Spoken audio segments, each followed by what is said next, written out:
Noong 2006, nagkaroon ako ng prostate cancer na.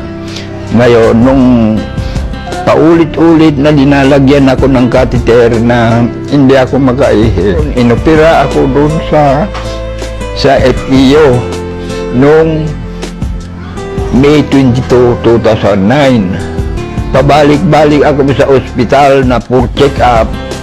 Tuwing dalawang check-up ng isang linggo, wala rin akong walang pagbabago, lalong sumasakit. Maraming klase, mahapdi, makirot, masakit pag lumabas yung ihi ko, pag huminto yung ihi ko, masakit, makirot, ganun ho. Halos hindi ako makatulog magdamag, nagtitiis lang ako. Lagi akong nakahiga, maski na nung pumunta sila nung dito, hindi ako makatagal ng mga 10 minutes na nakaupo ng ganito. Saka yung pagpunta ko sa FEO, pag pumunta ako, gagastos ako ng 5,000 punta ko. Dalawang beses ako pumunta sa loob sa linggo. Kaya ngayon, naghihirap na ako, wala na akong pambili ng gamot ko. Marami akong pinagdanan, ECG, ultrasound,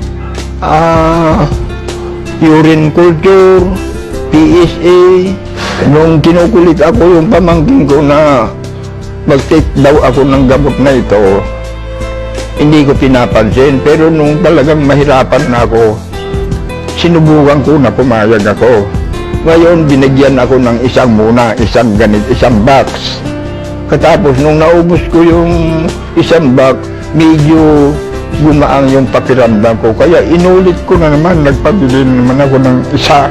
Ito, C247, ito ang nagpagaang sa katawan ko, yung sakit ng nararamdaman ko na hapdi, kirot. Dahil po dito ay nakakalakad na ako, nakakapunta na ako yan, nagkapapasya-pasya ako dito sa lubang bahay ko. Walang paldos siguro ito kasi naranasan ko na ito. Kaya may papayo ko, yung may sakit, subukan nila. Walang mawawala.